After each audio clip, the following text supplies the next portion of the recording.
근데 보통 근육 빠진다 그러면 이게 보이는데 팔이나 뭐 다리 이런 데서 근육이 빠진다는 생각만 네. 하는데 제가 근육을 챙기는 건 특히 또 제가 심장 수술을 하기도 했고 심장 근육이라든지 어떤 내장 이런 근육도 정말 중요하다고 들어서 그쪽에도 엄청 신경을 써야 된다고 들었어요. 어떻게 신경 쓰고 맞긴 맞는 얘기예요, 그쵸 선생님? 네, 맞습니다.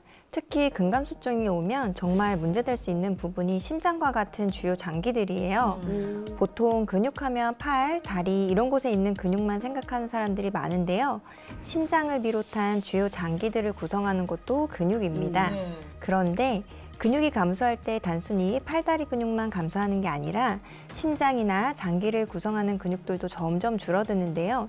그러면 장기들이 힘을 잃고 기능이 저하되면서 심각한 문제들이 발생할 수 있습니다. 네, 어떤 문제들이 생기나요? 근감소증이 있으면 전체적인 신체의 활동량이 줄어들어 심혈관 건강에 부정적인 영향을 미칩니다. 심장 기능이 약화되면서 혈류 순환이 원활하지 않게 돼서 고혈압, 심부전이나 심근경색 같은 위험이 증가할 수 있고요. 호흡 근육이 영향을 받으면 폐활량이 저하되면서 호흡 기능 저하와 같은 문제가 발생할 수 있습니다. 뿐만 아니라 소화기관의 평활근이 약해지면 소화기 운동성이 감소해서 소화불량, 변비, 복부팽만 등과 같은 소화기능 장애도 일어날 수 있습니다. 팔다리 근육은 근데 뭐 운동으로 어떻게 키워야 되는지 약간 감이 오는데 이 내장 근육은 운동으로 키울 수 있는 부위도 아니라서 이걸 어떻게 해야 되죠? 보이는 데도 아니고 어떻게 해야 되죠? 보이는 데도 아니고. 그 부분은요, 지금 이수련 씨가 하고 있는 관리법들이 도움이 될 수 있습니다. 이수련 씨가 근육을 지키기 위해서 이 단백질을 섭취하고 있고요.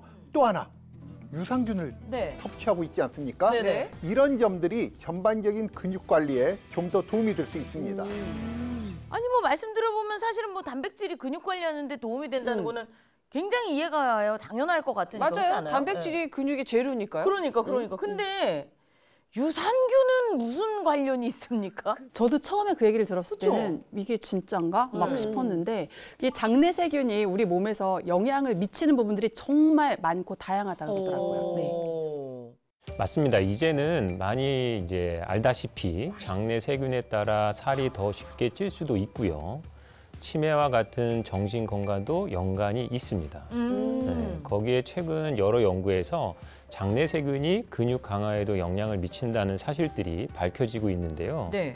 한 연구에서 실험지를 두 그룹으로 나눠서 한 그룹은 항생제를 투여해서 장내 세균을 줄이고 다른 한 그룹은 장내 세균을 그대로 유지시켰다고 합니다. 그리고 이제 같은 시간 운동을 시켰는데요. 그리고 9주 후에 근육이 얼마나 생겼는지 확인해 봤더니 장내 세균이 적은 실험지 그룹은 장내 세균이 있는 실험지 그룹보다 근육이 덜 성장하는 것으로 나타났습니다. 특히 장내 유해균이 많으면 근육 생성에 안 좋은 영향을 미칠 수 있는데요. 장내 유해균은 장점막에 손상을 일으키고요. 그렇게 되면 염증성 물질이 침투해서 만성 염증을 발생시킬 수 있습니다. 장내 염증 수준이 높아지면 영양소의 흡수를 방해해서 결과적으로 단백질, 아미노산, 비타민과 같이 근육 합성에 필요한 영양소가 부족하게 되어 근육 생성에 부정적인 영향을 미칠 수 있습니다. 따라서 장이 건강하지 못하면 섭취를 많이 하더라도 그만큼 근육이 잘 생성되지 않고 오히려 쉽게 감소해서 근감소증 위험이 높아진다고 볼 수 있는 거죠. 이 말씀을 들으니까 약간 비만도 잡고 근육도 잘 키우려면 결국은 또 장내 세균 관리네요. 네, 이 장내 세균을 가장 손쉽게 관리할 수 있는 방법이 바로 이수련 씨가 지금 하고 있는 유산균 섭취입니다. 이 유산균을 섭취하면 장내 환경을 산성으로 만들어서 산에 취약한 유해균들은 점점 줄어들고요.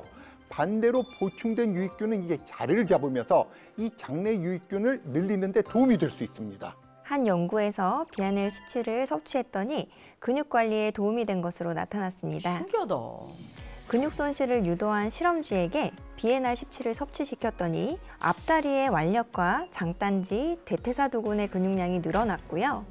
러닝머신의 주행 시간과 실험쥐의 균형 감각, 그리고 근력을 측정하는 로타로드라는 장비의 유지 시간이 증가하면서 지구력과 운동량, 그리고 균형 감각 또한 개선된 것을 확인할 수 있었다고 합니다.